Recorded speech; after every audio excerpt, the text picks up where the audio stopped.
A very good evening to you, our esteemed viewer. This is my story here on Church of Uganda Family TV. We are glad that you are watching right now, and the fact that you can see this image, you can hear this voice. We are grateful that God has kept you alive throughout the entire week. We don't take that for granted. So we are grateful to God, and we are grateful to you who is watching us right now.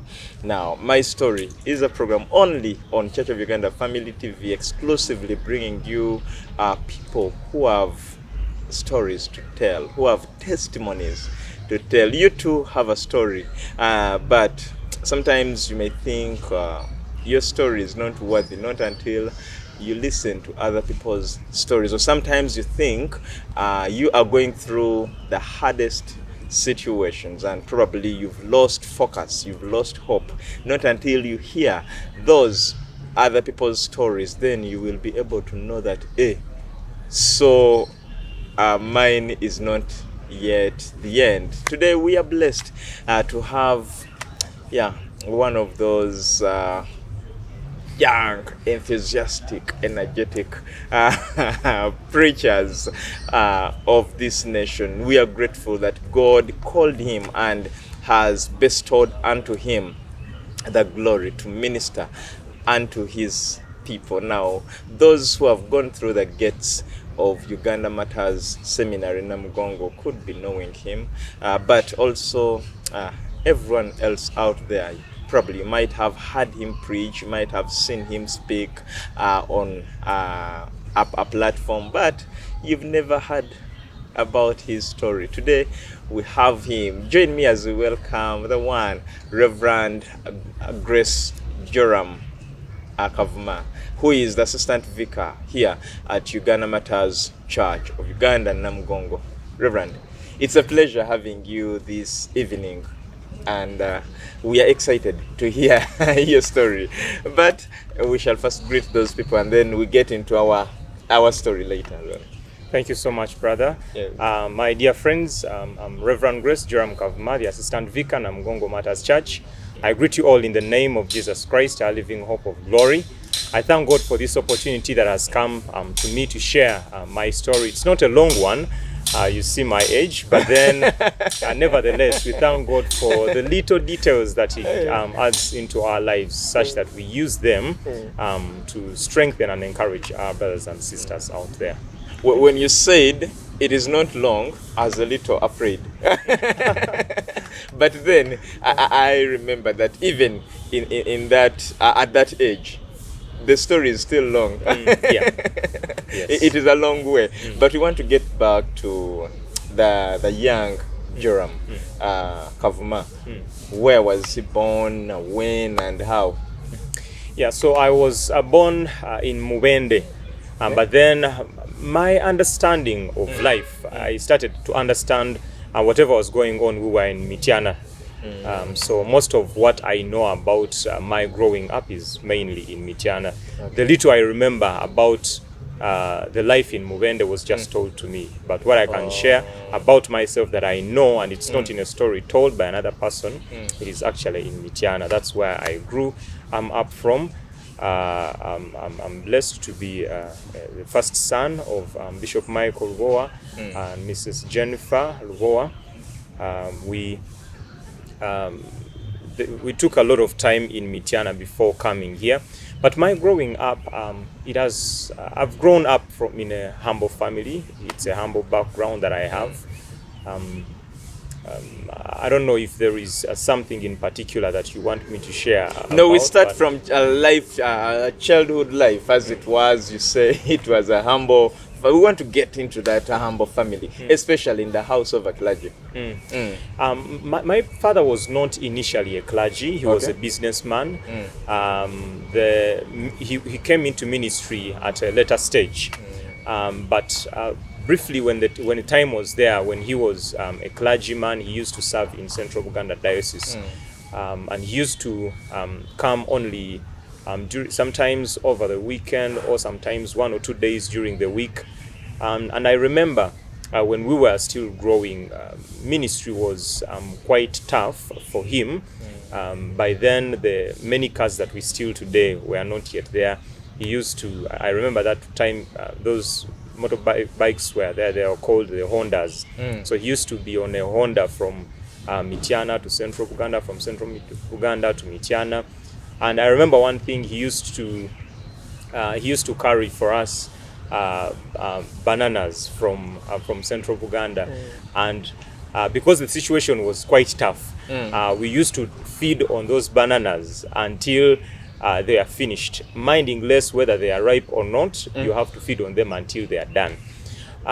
It was not an easy moment, because I remember while feeding on those bananas, once they got used up, the only thing that was left was cassava. And the cassava that was there, we also fed a lot on chapatis. But I remember one thing, that even in the midst of not having enough food to eat, we had never, even up to today, I've never seen greens, vegetables, what we call dodo today, grow up in our garden like it grew that time. So I see providence in that today, because just imagine feeding on cassava, feeding on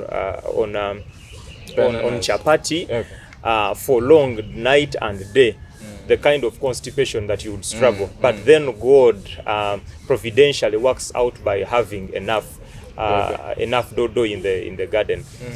It was not an easy moment when we were growing up, because we did not have very many friends at home. You know, it's only when your life is moving on well, things are moving on well, that you have very many people come at home. But because of that, then we are not having quite a number of friends. Okay. So that is how we grew. I have siblings. I have the one who follows me is called Edith. The one following Edith is called Joan. The one following Joan is called George.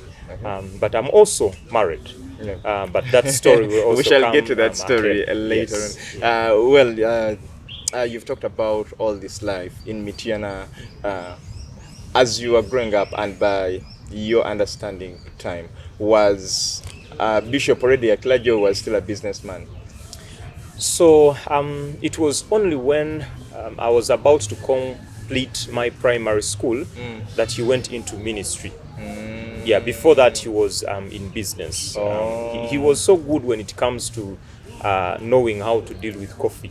I don't know whether actually the government can consult him. He was very good when it comes to dealing with coffee. Okay. But then the issue of ministry comes in as I'm about to conclude my primary 7. I did my primary when I was in Mubende Primary School. Mubende Parents. Okay. Mubende Parents, that's where I did my primary now school. We get to school. Mubende Parents, was it the first school you went to? And is it the school where you completely presented from? No. So it also explains the bit of struggle that we went through. So okay, we get back to the life in school. I started with Mubende Parents School. It is in Mubende. Yeah. And then as I concluded, before I concluded, we were in Mityana. No, sorry, let me get back a little bit before. So as we were going, before we went back to Mubende, I'm sorry. We started with Mubende. Yes. Then we left Mubende and came to Mityana. When we came to Mityana, because I was still very young, I studied in a school for my lower primary school called Kato Primary School. I'm one of the people who, if you went and asked or looked out for where the primary school was, the early primary school, it's nowhere to be found now, because it was changed and another business is going on, but it used to be called Kato Primary School. But because there was a relationship that existed between my father and the proprietor of Mubende Parents School, Honorable Kasole Rwanga, he called him because he worked with him during the time when they were dealing in coffee.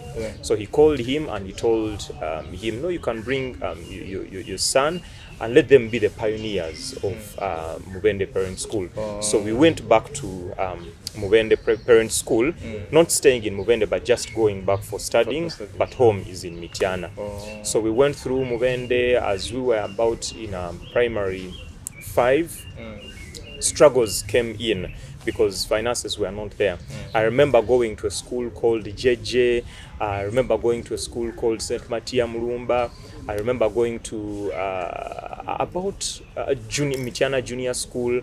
There was a school called Trio. All that is primary. I mean, for those remaining 2 years. Before completing primary school, I went through all those schools because of the struggle for finances. How long were you in each school? I actually don't remember, but I think that I wasn't completing a year, or maybe if it was a year then, but it was a hassle because of lack of finances. You would find it easier, maybe let us go to this school, maybe it was for a term, maybe for 2 terms, then if you finish 1 term here and then you go to another school for a second term, you realize that you're not going to be accepted in second term. You're going to go back in first term.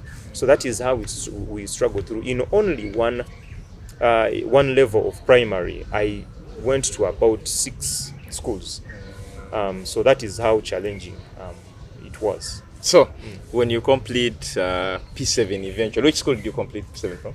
I completed from Muvende Parent School. So eventually you went back? Yeah, I went back to Muvende Parent School. So after P7, what next? Because now Mzee has joined ministries. Yes. He's a clergy. Yeah. So after primary, I went to Mitiana Secondary School because it was very near home. Okay. During that time, actually, senior 1 and senior 2, my dad had gone to study theology, just to upgrade. Then during that time, I remember I faced a challenge because I loved soccer so much. And because I loved soccer, I remember there was a time that we were we used to attend classes on Saturday from morning at 8 up to around lunchtime. But there was this particular Saturday where we went and the teacher was very busy. So he said he only taught us up to around 10 a.m. And then he said, go back home. So for me, I utilized that as an opportunity to play from 10 to 1. And that is senior 2. When I was playing from that time, unfortunately, soccer, everything went badly. Initially it was well because I remember I was the top scorer during that match, but in the very last move that I was making on that day, the goalkeeper had realized that I was a dangerous substitute on that day, and then he fell into my left leg and it broke. So there was a hassle then because my dad is out of the country, mom is at home alone, and then the only news that, because I left home knowing that I had come to school, but then the story goes to her that Grace's leg is broken. You see the struggle there again. There is no money. The father is not there.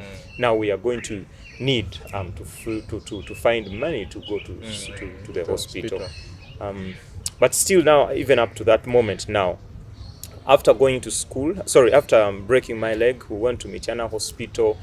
It was very painful because I remember I broke my leg at around 11 a.m. But I only started getting treatment at 5. It was not the fault of the hospital, but I took some drinks as I was going to the hospital, and they told us that the medication that was supposed to be applied on me was not supposed to be applied on me on a full stomach. So they had to wait for me for the drinks for the soda that I had taken to just go a little bit low, such that they can begin working on me. That pain that I went through. But then there is also a gospel. Today I can see the gospel in that also. Okay. Because just imagine when God calls you to go and do something, you have set out to go and do something on a particular day, and all of a sudden you find distractions. Because in life we find quite a number of distractions along the way. On many things, in many situations along the way to success, there are very many attractive issues alongside the road. There are very many. Yeah. And any moment you're tempted to go off the path, you see the trouble that you go through. So that's the gospel I get also from that when God calls you to do something, when you are on a journey to success, avoid these distractions, and such that you aim for what you have actually set out for. So I thank God that after about 6 months, the leg is healed. And then I Going back to school. I go back to school. But because I was stubborn, You were stubborn. I was very stubborn, my friend, because because I remember instead of whenever, even every day, whenever we finished school, instead of going back home, because classes used to end at around 4 p.m. Instead of going back home, I actually stayed at school playing soccer. So every time I went back home, when when my mother knew that I was supposed to end at 4 p.m. and I went back at 6, I used to find her in the sitting room ironing clothes, and a stick that we had a tree just in the compound there. It was called Enkenene. It was a very long stick. She used to just keep it there for me. Every time I came back home late because of soccer, I used to get whipped.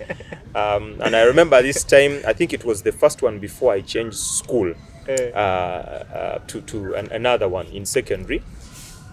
She beat me seriously, and she told me, "This is the last time that I'm warning you. If you go to school and come back late, this time I'm going to beat you seriously. You will not even count." Yeah, it was a challenging one, but thankfully, after breaking my leg, because remember there the power reduces a little bit. Then after that, my parents were like, you know what? I think he's too stubborn that if we keep him close to home, he will not even become anything in life. So I had now there was a friend who was teaching at Bodo Secondary School. That is where I went. It actually brought me back a little bit, because when I went to Mubende, to Bodo Secondary School, I had to redo senior 2, which I had actually completed in. Why were they making you reduce senior 2? Because I would not, according to the way that the expectation, the standard of the Bodo Secondary School and the standard of where I was also coming from, they would not match up well. And it was not just for getting up, like for continuity, just for the sake of going to another class. And I think there is also a message there for me today, because it's not just about attaining a paper in education, but what is the value that you're getting in that education. If you are pushing the child from from primary 1, primary 2, senior 1, senior 2, senior 3, just for the sake of going, just because you're worried about their age and stuff, it's not going to be valuable, because it should be value that should actually enable someone to go up. So I went to Bodo Secondary School, I redid senior 2, and it was all good. You know, Bodo Secondary School, very good in music. Even up to prominently known for that. I was there from senior 2 up to senior 6. Hey. Yeah. Now, life at Bodo, because this is now a new experience. You're meeting new people. It is far away from school. How was life there? It was actually very good, because I remember one of the things that made Bodo Secondary School a very good place to be was the fact that the co-curricular activities, most especially the talent of music. Our family is musical. From my grandfather, Bishop George Senabulia, those who know him, he's very musical. And he actually said, he usually made a joke throughout whenever we met as family, our brothers and sisters, my uncles and aunties, that Grace is the only one that has been able to take my talent of music. So, being in Bodo Secondary School, it was also an opportunity for us to sing well. We used to do original compositions. That's how we... Are there any songs, the prominent songs of Bodo Secondary that we are part of? I wasn't in the choir. I was not in the choir, no. We just participated in music, dance, and drama competitions. Well, it is exciting. So, while you are at Bodo from senior 2 to senior 6, are there any memories, unforgettable memories you can recount while still at Bodo? The music beat was there, and one thing that made it very exciting that I couldn't easily forget. I remember that was one of the moments that I accepted the Lord when I was in primary school. But because growth was slow in spirituality, there were different moments where the Lord always met me and challenged me to get back to Him. So one of the moments I remember at Bodo Secondary School was I used to sing, do original compositions. I used to sing, but I did not know how to dance. So I didn't go in Kadanke. I would only sing and then go back to the dormitory. So I had this friend of mine. He's called Mulonzi Vincent. He's currently a teacher. He used to say to me, "But you represent Satan. You're in the place of Satan." And I was like, "Why?" He was like, "Satan is the one who brings a temptation for others, and then he stands aside and he watches how everyone falls into his temptation." And this is what he meant. He was like, "You come and sing, do all these original compositions, but at the end of the day, you do not go in Kadanke. Other people come and dance on your music that you have made. Kumbe, they are going into sin, and yet for you, you are seated on a different side." So actually, it is a message on itself if you actually listen to that. So that was one moment that I could not forget. It always came back to me that in the life that we live, we should be cautious that if you know, if holiness is a value that is expected upon each one of us, you should not expect holiness from another person but not from you. We should all be accountable. You should not set a temptation for another person to fall in, but at the end of the day, for you do something else. Yeah, so there was a message in that also. But then another thing that I remember from Bodo Secondary School was the language itself, because that is when I spoke Luganda seriously. We spoke Luganda without a problem. They did not cane us. You remember? I don't Elsewhere, they were caning you. My friend, when we were going through primary school, you know those things of making someone put on a sackcloths and then putting on very smelling bones. At Bodo Secondary School, it wasn't there. Okay. And not because they did not value English, but because they wanted someone to keep their culture, keep their tradition. Because knowing your tradition, knowing your culture does not mean that you're not godly, does not mean that you're not going to develop. So I appreciate that about Bodo Secondary School, and it's something that I remember so much. Okay.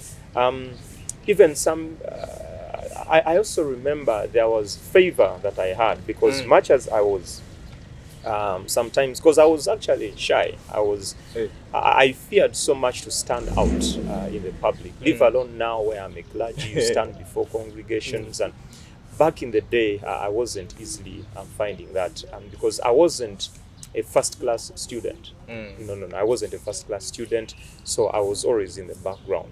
But even if I was like a person of low profile, God still favored me, because fellow students usually came to me for guidance, for counsel, for leadership, and everything that, every sort of thing like that. Okay. Well, before we go for the break, at this point, had you started seeing yourself at clergy by the time you complete senior 6? That is why I say that God had already chosen me from before, because while at Mubende Parent School, before these titles of pastor came up, we only had traditional churches, Anglican, Catholic, Islam and stuff. So when I was in primary, I was, today who is called a religious leader, I was a reverend then. I was given a title of a reverend in primary. And my only responsibility as a reverend in primary school was to pray when we are going to eat food. We are taking a short commercial break. When we return, we are going to continue from there, seeing a reverend whose responsibility was only to pray for food.